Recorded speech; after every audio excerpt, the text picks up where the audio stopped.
don't know is it was invented, the company was invented and actually put together in Manchester. At that hotel, that's where the papers were signed. Mr. Royce, Manchester engineer, and Mr. Rolls was a London car salesman. You can see people queuing up on the right hand side here, where their blue awnings are. This is the Albert Hall, named the same as the one in London, but this was originally a religious meeting hall for Quakers. And upstairs there is actually a round sort of tiered building bit. This is where they used to have all their preaching, but now it's actually a pub, and also it's a centre for music, concerts, that kind of thing. There's a funny story about it, because people say that they've seen a ghost here, and it's supposed to be one of the Quaker reverends. And what they say is that he pushes people down the stairs if he sees they've got alcohol in their hands. I think they fall down the stairs because they're drunk, mostly.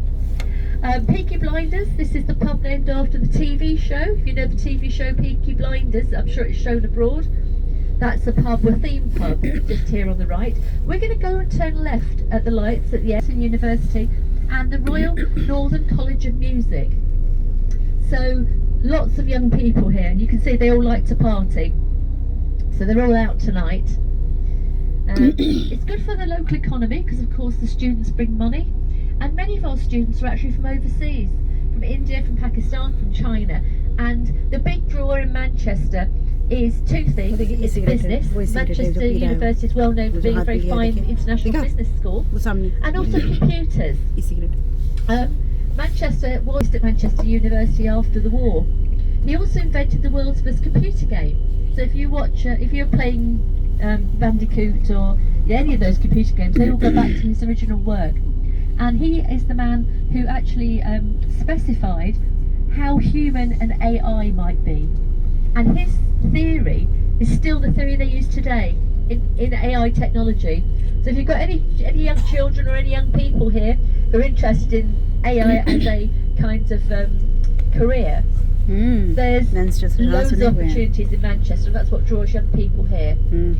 Now, I said Baby was the world's first thinking computer, the first modern computer, and it is the forerunner of all our computers. But unfortunately, after the Second World War in the 1950s, the British government were very scared of the career in Manchester, had the government held its nerve.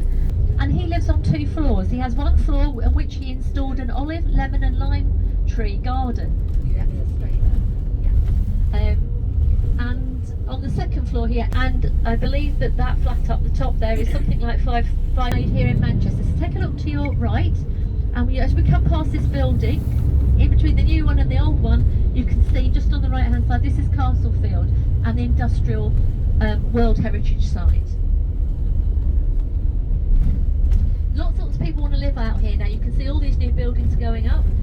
The old one here on your right, you're thinking of millions of pounds to buy that. It's actually up for sale at the moment. So if you fancy living on a roundabout, and again you've got lots of money, very quiet neighbours however, because they're all dead. That's the actual graveyard around it. And people, professionals, young professionals mainly, will come and live here, and then they can just walk into town because it's not very far, and it means they don't have to mess about with cars, because look at the traffic, or buses or trams.